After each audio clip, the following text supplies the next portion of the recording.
안녕하세요. 오늘은 제 이야기를 한번 해보고 싶어서 이렇게 몇 글자 적어보려고 합니다.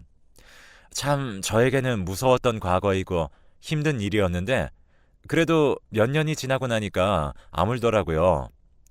시간이 약이라는 걸 다시 한번 더 느끼는 시간입니다. 저와 저의 남편은 꽤 어린 나이에 서로 만나게 되었어요. 친구의 소개로 인해서 만나게 되었는데, 정말 순진하고 너무나도 착한 사람이었죠. 딱 눈에서도 선해 보인다는 말이 절로 나올 정도로 순박한 사람이었어요. 이 사람과 연애를 하면 정말 마음 쓰는 일은 없겠다 싶었는데 그 말이 정말 딱 맞을 정도로 저에게 너무나도 잘했고 착한 사람이었어요.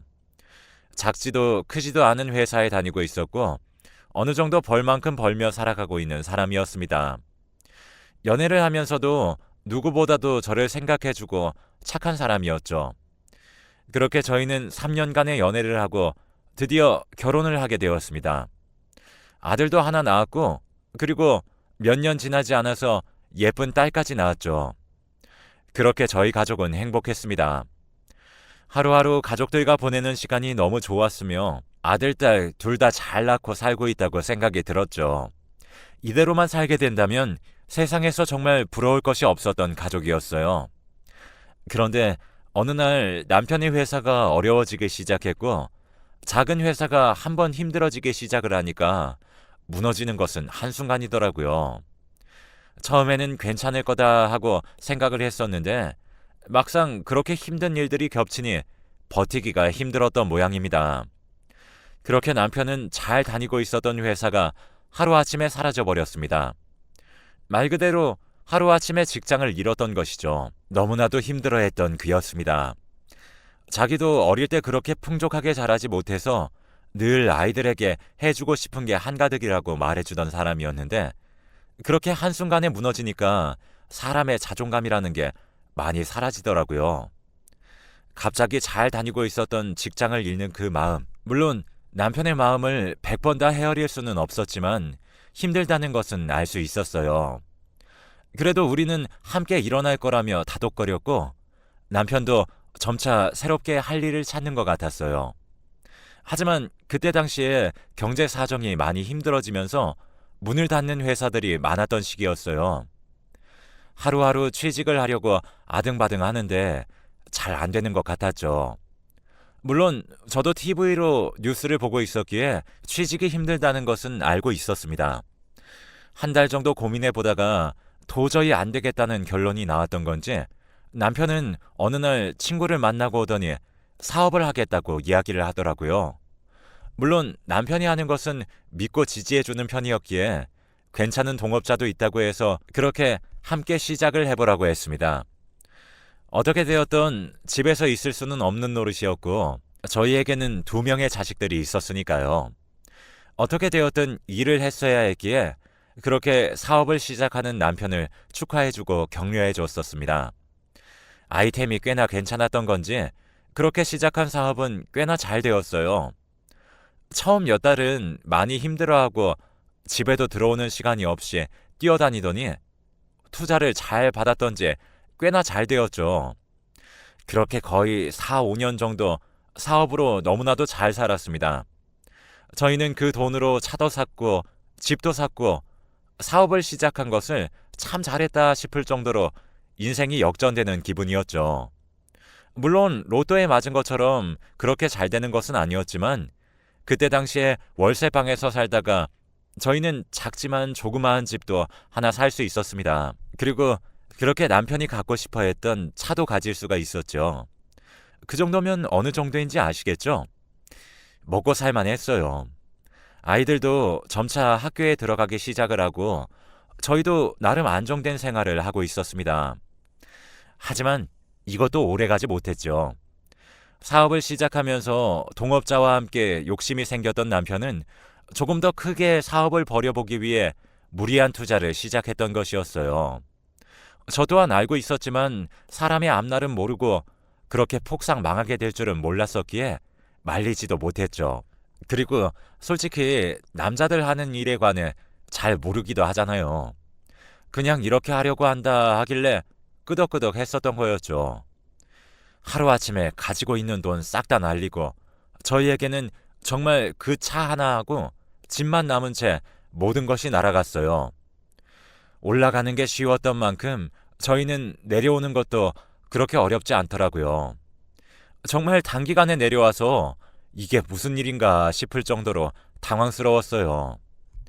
남편의 인생에 있어서 두 번째의 실패. 하지만 첫 번째의 실패도 있었고 좀 막막하기는 했지만 저는 남편을 또 한 번 믿었죠. 우리는 잘 될 거라고 생각했고 이것도 인생의 경험이라고 생각하자며 그렇게 서로를 다독거렸습니다. 이번에는 제가 제안을 했죠. 제가 요리를 조금 했었거든요. 이제 아이들도 어느 정도 컸고 집을 팔고 월세로 들어가면서 그 돈으로 가게를 내어보는 것은 어떻겠냐고 말이죠. 그렇게 남편은 동의를 했고 저는 메뉴 개발을 하기 시작했고 나름 금세 완성을 했었습니다. 다른 건 몰라도 정말 요리 하나만큼은 자신이 있었거든요. 저희는 가게를 시작했고 처음에는 물론 힘들었지만 점차 자리를 잡기 시작을 했습니다. 메뉴는 딱 한 가지였는데 그것만 주력으로 밀고 나갔죠. 주로 저는 주방에서 모든 것들을 담당하고 남편은 카운터에서 일을 보는 것이었습니다. 거의 1년 정도 지날 무렵 가게를 확장해야 할 정도로 많은 돈을 벌었죠. 저는 점차 바빠져 갔으며 남편도 함께 바빠져 가는 게 당연한 일이었죠. 점차 일이 많아지면서 아르바이트생도 구하고 하다 보니까 딱히 남편이 할 일이 없어지더라고요. 어느 날부터 시작해서 남편이 많이 우울하다는 것을 눈치채게 되었습니다. 계산만 하고 있고 계산마저도 젊은 아르바이트생들이 더 잘하니까 딱히 자기가 정말 할 일이 없는 거죠. 자신의 실패 그리고 아내의 성공, 물론 누구 하나 잘 벌어서 잘 살면 되는데 남편은 그게 자존심도 많이 상하고 뒷방 늙은이가 된 기분이었던 것 같아요.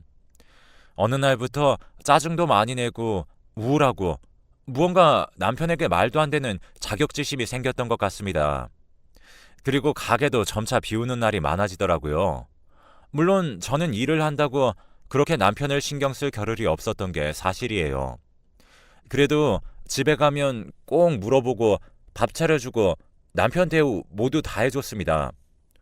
어느 날 자신도 무언가를 해보고 싶다고 하며 자신을 좀 도와달라고 하더라고요. 너무 우울해 있는 게 보여서 저도 무언가를 했으면 좋겠다 싶었는데 자존심 상할까봐 이야기를 못했었거든요. 저도 든든하게 뒷받침해 줄 수 있으니 뭐든 해보라고 했었습니다. 그렇게 5달 정도 고민을 했던 아이템이 있었는데 1년 정도 해보고 망했죠. 밑 빠진 독에 물 붓는 것처럼 돈이 나가더라고요. 그래도 저는 남편 해보고 싶은 거 해보라고 그렇게 1년을 뒷바라지해 줬었습니다. 자기도 하다가 지친 듯 그렇게 포기했네요. 그렇게 다시 집에 있기 시작한 지 1년, 동창회에 다녀온 남편이 자신도 교회를 다녀볼까 한다면서 이야기를 하더라고요. 오랜만에 친구들도 만나니 옛날에 교회 같이 다녔던 것도 생각이 나고 즐거웠었다며 이야기를 시작했어요. 물론 종교활동도 나쁘지 않다는 생각이 들어서 다녀보라고 했었죠. 그때 당시에도 사업 실패로 인해서 많이 우울해하고 힘들어 했었거든요. 그렇게 교회를 열심히 다니기 시작했습니다. 거기서 만나는 사람들과 친하게 지내는 것 같았고 하루하루 웃는 날들도 많아지더라고요. 약간의 조울증처럼 왔던 게 점차 사라지는 모습을 보고 저는 안도했었습니다. 교회를 다니기 시작하면서 확실히 마음가짐도 달라지고 저에게 잘하기도 하고 아이들에게도 아주 잘하더라고요. 남편이 기가 죽을까봐 용돈도 팍팍 주면서 그렇게 열심히 종교활동을 했었습니다. 물론 중간에 저보고도 같이 가자고 했는데 서로의 종교활동은 터치하지 말자고 했었습니다. 저희 할머니가 기독교인이셨는데 그다지 좋은 기억은 아니었거든요. 그렇게 거의 1년 정도를 열심히 다녔을까요? 본격적으로 자기도 기도를 해보고 싶다며 처음으로 캠프처럼 기도하러 다녀온다고 합니다. 저도 교회 생활은 안 해봤지만 그런 것도 있다는 게 알고 있었기 때문에 바람 쐬고 오라며 그렇게 허락을 해줬죠. 그게 시작이었던 모양입니다. 캠프를 다녀오고 나서 무언가 사람의 눈이 바뀌었다고 해야 할까요? 자신의 말로는 몸도 마음도 모두 비우고 돌아온 것 같다고 이야기를 했지만 무언가 분위기가 바뀐 것 같았습니다. 물론 그때도 대수롭지 않게 생각을 했죠. 그런데 그날 이후로 정말 심심하면 그 종교 활동을 하러 나가더라고요. 그 전에도 물론 자주 나갔을 수도 있지만 밤 늦게까지 안 들어오는 경우가 허다했어요. 이게 종교 활동이 맞나 싶을 정도로 그렇게 줄기차게 다니기 시작했습니다. 그때 당시만 해도 저는 차라리 우울해하는 것보다는 저렇게 다니는 게 좋지 않을까 하는 생각도 있었고, 조금 더 솔직히 말하면 제가 그만큼 바빴기에 신경 쓸 겨를도 없었어요. 아이들을 챙기기 바빴고 가게 일도 점차 바빠지면서 저는 2호점까지 내게 되었거든요. 산에 가서 기도를 올렸다고 하기도 하고 교인들과 함께 이야기를 나눈다고 늦었다는 얘기를 하기도 했었습니다. 그렇게 이야기를 하는데 남편이 많이 행복해 보이더라고요. 남편한테도 이런 표정이 있었나 싶을 정도로 많이 좋아 보였습니다. 그러던 어느 날 남편이 돈이 필요하다면서 이야기를 하더라고요. 평소에는 용돈으로 알아서 해결하는 편이었고 용돈도 그렇게 적게 주지 않았었습니다. 그런데 조금 큰 돈이 필요하다고 하며 저에게 말을 하더라고요. 어디에 쓸 거냐고 물어봐도 이야기를 하지 않았어요.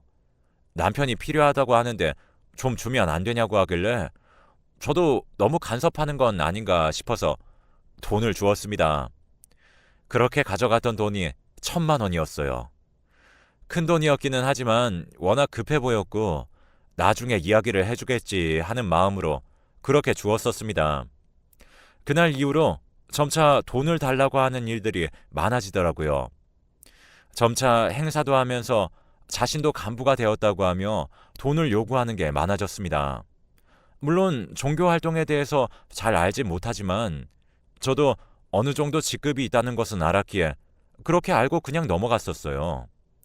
그런데 어느 날은 저에게 또 큰 돈을 내놓으라고 하는 겁니다. 저번에도 이야기를 안 하고 넘어갔는데 이번에는 정말 큰일이라고 하면서 또 얼렁뚱땅 돈을 받아가려고 하는 것이었죠. 저는 솔직히 말하라고 했습니다. 도박을 했든 뭐든 내가 알아야 갚아주니까 이야기를 해달라고 말이죠. 그런데 그때 이야기를 하던 목소리가 아직도 기억이 날 정도로 생생합니다. 약간의 떨리는 목소리로 저희 아들이 죽는다는 겁니다. 이번에 안 좋은 일이 생길 건데 제대로 기도를 올리지 않으면 죽는다고 합니다. 눈빛도 약간 이상하더라고요. 무언가 굉장히 두려워하면서 저의 말이 아무것도 안 들리는 듯한 느낌이었어요. 그러면서 저보고 아들 죽으면 어쩔 거냐고 소리를 막 지르더라고요. 처음 보는 남편의 모습에 너무 많이 놀랐습니다.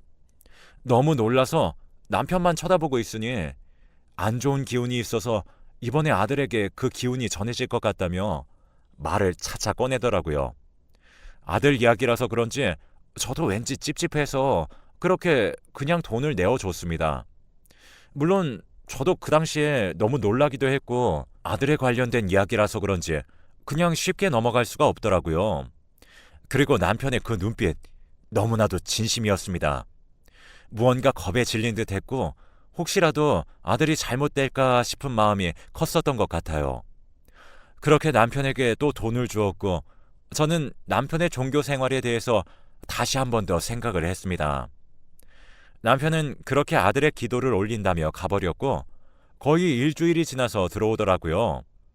그래서 남편 잡고 이야기를 했었습니다. 그 말이 무슨 말이냐고 말이죠.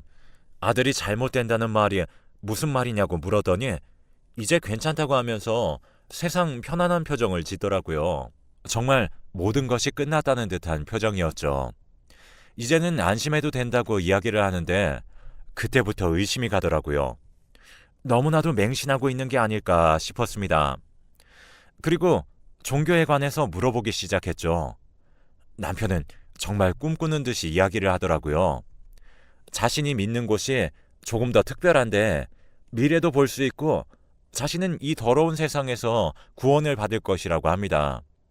그래서 기도도 열심히 올리고 있고 나중에 우리 가족 모두 그곳으로 가서 멸망이 될 때도 살 수 있을 만한 집을 마련하고 있다고 하더라고요.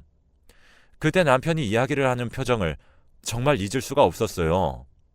모든 것을 통달한 듯한? 모든 것이 자신의 뜻대로 흘러간다는 듯한 느낌이라고 해야 할까요?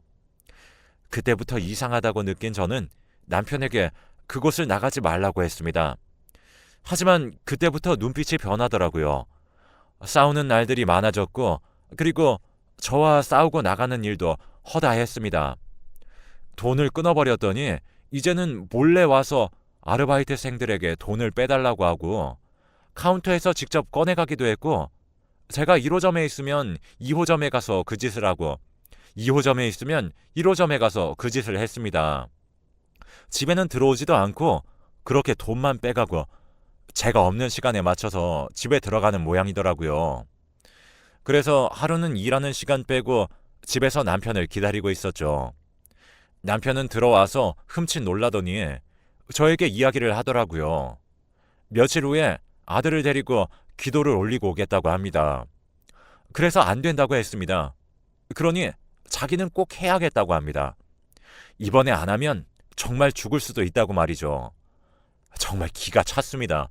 그래서 아들 데리고 갈 거면 나도 가야 된다고 했더니 그래라고 하더군요. 기도 올리는 비용이 있으니까 그것까지 가지고 같이 가자는 겁니다. 물론 저도 가보기 전에는 그냥 기도를 하는 곳이라고 생각했어요. 사이비 종교라는 것도 잘 몰랐고 어떻게 굴러가는지도 그때 당시에는 많이 알려진 게 없어서 일단 제가 같이 가게 되면 안전할 거란 생각이 들었죠. 그리고 혹시나 몰라서 아는 동생에게 부탁도 했습니다. 장사하면서 실장처럼 지내는 아이였는데 그나마 저의 이야기를 잘 들어주는 아이였죠. 혹시라도 남편과 자기가 이동할 때 따라 붙어 달라고, 그리고 따라와서 그곳에 있어 달라고 말이죠. 그렇게 당일이 되었고 남편은 아이에게 기도를 하러 가자면서 이야기를 하더군요. 아들도 내키지 않아 했지만 어쩔 수 없이 따라갔습니다. 아빠가 하는 말이었으니까요. 그렇게 차를 타고 이동하는데 정말 굽이굽이 숲길로 들어가더라고요. 어디로 들어가는지도 까먹을 만큼 정말 산속에 있는 곳이었습니다. 그렇게 도착을 하는데 머리가 백발인 노인분이 나오셔서 인사를 하시더라고요. 말씀 많이 들었다고 하면서 저에게 인사를 건네는데 붉은 옷을 입고 있는 게 그렇게 이상해 보일 수가 없었어요. 그렇게 저희는 들어갔고 아들은 기도를 들어가야 한다며 먼저 데리고 가더라고요. 제가 따라가려고 했지만 남편이 잡는 바람에 따라가지 못했어요. 금방 나올 거라는 말에 안심했고 저는 주변에 있는 몇몇 기도하시는 분들을 만났습니다.